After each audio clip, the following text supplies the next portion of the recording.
जय माता दी। मेरे सभी यूट्यूब फैमिली को मेरी तरफ से नवरात्रि की ढेर सारी शुभकामनाएं। और अभी सुबह के बज रहे थे 4 और मैं उठ चुकी थी और यहाँ फ्रेश होकर के मैं बैठ गई और इस मंत्र के साथ मैं अपने दिन की शुरुआत करती हूँ। खगाग्रेवस्ते लक्ष्मी कर मध्य सरस्वती कर मूले गोविंदा प्रभाते कर दर्शनम। उसके बाद मैं सरस्वती माँ को प्रणाम करती हूँ और मैं 10 मिनट तक एक्सरसाइज करती हूँ। और हम सभी को सुबह उठ करके 10 या 5 मिनट जितना टाइम आप दे सके अपने एक्सरसाइज में ज़रूर करना चाहिए। इससे आपकी हेल्थ भी सही रहती है। और दूसरा कि आप अगर लेजी फील करते हैं, आलस फील करते हैं सुबह उठने में, तो अगर आप नीचे बैठ करके और धरती से अटैच होकर के एक्सरसाइज करते हैं तो जो आपका आलसपन है वो दूर हो जाता है और एक पॉजिटिव फीलिंग आ जाती है। अगर आपको अपने लक्ष्य के लिए आगे बढ़ना है तो हमें ये 2-3 टिप्स को फॉलो करना चाहिए। 1-2 मंत्र मॉर्निंग में और एक्सरसाइज बहुत ही ज़्यादा इम्पॉर्टेंट है। और देखिए बाहर का व्यू थोड़ा सा अंधेरा है। सबसे पहले मैं लिस्ट बना लूँगी कि मुझे फर्स्ट पेपर में कौन सी यूनिट पढ़नी है और सेकंड पेपर में कौन सी यूनिट पढ़नी है। इससे 2 फ़ायदे हैं। एक तो मेरा टाइम बच जाता है, मुझे सोचना नहीं पड़ता और मेरा माइंड क्लियर रहता है कि मुझे इस यूनिट का इस टॉपिक को तैयार करना है। और दूसरा है कि इससे मेरा सिलेबस भी डे बाय डे कंप्लीट होता चला जाता है और मुझे बर्डन भी नहीं लगता है। मॉर्निंग के फर्स्ट स्लॉट 4 to 6:30 में मैं सेकंड पेपर जो कि मेरा सब्जेक्ट है सोशियोलॉजी, उसकी यूनिट सेकंड को आज मुझे कंप्लीट करना है। तो मैं पहले उसके कॉन्सेप्ट और थ्योरी पार्ट के नोट्स बनाऊंगी और उसके बाद उसके पीवाईक्यूज़ को सॉल्व करूंगी। मैं अपने स्टडी टाइम को ऐसे डिवाइड करती हूँ, जैसे मैंने 1 डे में 7 आवर स्टडी की तो 3 आवर मैं फ़र्स्ट पेपर को देती हूँ, ये 100 मार्क्स का आता है। और 4 आवर मैं सेकंड पेपर को देती हूँ, ये 200 मार्क्स का आता है। तो मैं अपने स्टडी टाइम को हाफ हाफ करके डिवाइड करती हूँ और एक ही यूनिट लेकर मैं पढ़ती नहीं रहती हूँ या एक ही यूनिट लिया उसको पढ़ते रहे। ऐसे क्या होता है, बोरियत फील होती है। तो मैं क्या करती हूँ, पहले कॉन्सेप्ट पढ़ लिया, फिर उसके और अभी टाइम हो रहा है 6:30 और मेरा मॉर्निंग का फर्स्ट स्लॉट मैंने कंप्लीट कर लिया है। तो कल ग्रहण भी लगा था और आज नवरात्र का फर्स्ट डे है तो पूजा पाठ भी करनी है। तो पहले मैं झाड़ू पोछा जो मॉर्निंग का डेली वर्क है उसको करूँगी और उसके बाद मैंने बात लिया। बात लेने के बाद मैं मंदिर में पूरी साफ़ सफाई की और फिर पूजा अर्चना की और माता रानी से प्रेयर किया कि मेरी फैमिली को, मेरे परिवार को, मेरे मायके के, ससुराल के सभी परिवार को ऐसे ही बनाए रखें और मुझे शक्ति दे कि मैं अपने लक्ष्य को प्राप्त कर सकूं और मुझे ऐसे ही आगे बढ़ाते रहें। और जैसे आप सभी की मनोकामनाओं को पूरा करती हैं वैसे ही मेरी मनोकामनाओं को पूरा करें। मुझे तो बहुत ही अच्छा लगता है नवरात्रि में पूजा पाठ करना। इनफैक्ट सभी को माता रानी आती हैं तो एक अलग सा ही एनर्जी लेवल रहता है और पॉजिटिविटी रहती है। हर जगह भजन कीर्तन का माहौल रहता है तो इतना मन खुश रहता है इस टाइम।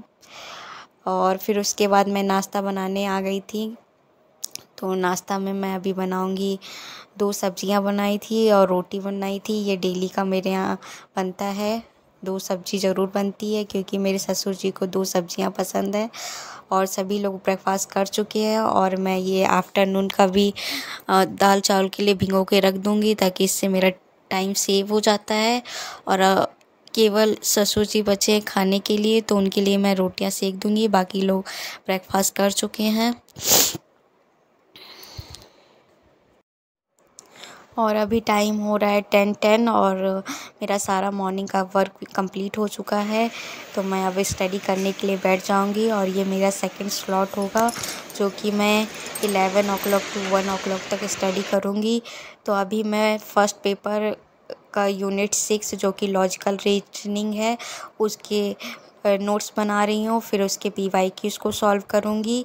ये यूनिट थोड़ी सी डिफ़िकल्ट है तो मैंने कल रात में ही इसकी वीडियोस देख ली थी और ये यूनिट थोड़ी सी ज़्यादा ही टफ़ है कि इसको आप अगर एक बार देखेंगे तो आपको समझ नहीं आएगी। कम से कम इसको 2 से 3 बार आपको देखना ही पड़ेगा, फिर उसके बाद कहीं जाके आपको इसके कॉन्सेप्ट समझ आएंगे। लेकिन इतनी अच्छी यूनिट अगर एक बार समझ आ गई तो ये पूरे मार्क्स आपको देकर ही जाएगी। इसमें 5 क्वेश्चन आते हैं और पर क्वेश्चन 2 मार्क्स के होते हैं, टोटल मार्क्स 10 मार्क्स होता है। तो मैं सोच रही हूँ कि इस यूनिट को अच्छे से मैं तैयार कर लूँ ताकि मेरा एक भी पेपर में मिस ना हो और मैं अच्छे से 5 क्वेश्चन अटेम्प्ट करके आऊँ। एक सिस्टर ने मुझे कमेंट किया था कि मैं जॉइंट फैमिली में रहती हूँ और स्टडी करना चाहती हूँ बट टाइम नहीं निकल पाती हूँ। तो मैं उन सिस्टर से कहना चाहूँगी, अगर आप लाइफ में कुछ करना चाहती हैं तो उसके लिए आपको खुद स्टैंड लेना पड़ेगा। कोई दूसरा आपके लिए सपोर्ट बाद में करेगा। अगर आप अपने लिए ही स्टैंड नहीं लेंगी तो दूसरा तो चाहता ही नहीं है। दूसरा कैसे चाहेगा कि आपके मन में क्या है। तो अगर आप जॉइंट फैमिली में हैं और आपको टाइम नहीं मिलता तो आप पहले तो टाइम निकालिए। आप 1 घंटा, 2 घंटा, 3 घंटा, हर बड़े काम की शुरुआत छोटे से होती है। छोटे छोटे टाइम को निकालिए और पढ़ना स्टार्ट करिए। आप जब सब आपके अगल बगल सब लोग देखेंगे कि हाँ आप स्टडी कर रही हैं, फोकस कर रही हैं, तो डेफिनेटली वो भी आपका सपोर्ट ज़रूर ही करेंगे। और कहीं कहीं पे ऐसा होता है कि ये सपोर्ट नहीं करती फैमिली, और तो उस टाइम आप क्या करिए कि उन लोगों को इग्नोर करना शुरू करिए। आपका जितना काम है उतना करके आप स्टडी करना बैठ जाइए। तो लंच में मैंने बनाया था दाल चावल चोखा और मॉर्निंग की सब्जी थी और सैलड वगैरह हो जाएगा। यहाँ मेरी बेटी भी स्कूल से आ गई थी तो ये लंच मैं उसी के लिए निकाल रही हूँ। पहले उसको लंच कराऊंगी फिर पूरी फैमिली करती है। उसके बाद मैंने रेस्ट किया और रेस्ट करने के बाद मैं स्टडी करने बैठ गई। और अभी का टाइम मैं स्टडी करूँगी, ये मेरा 3rd स्लॉट है जिसमें कि मैं स्टडी करूँगी 3 to 5 मतलब 2 आवर्स स्टडी कर लूँगी मैं। और इसमें मैं PYQs लगा रही हूँ लॉजिकल रीजनिंग के। As you know we are human being और रेस्ट बहुत ज़्यादा ज़रूरी है। अगर मुझे लगता है कि मैं अब नहीं पढ़ सकती हूँ तो मैं 1 आवर का अलार्म लगा के सो जाती हूँ, रेस्ट कर लेती हूँ, जिससे कि माइंड फ्रेश हो जाता है और फिर स्टडी करती हूँ। और ऐसा आफ्टरनून में होता ही है क्योंकि मॉर्निंग से ही वर्क करते हैं और मॉर्निंग से कंटिन्यूसली वर्क करते करते थक जाते हैं।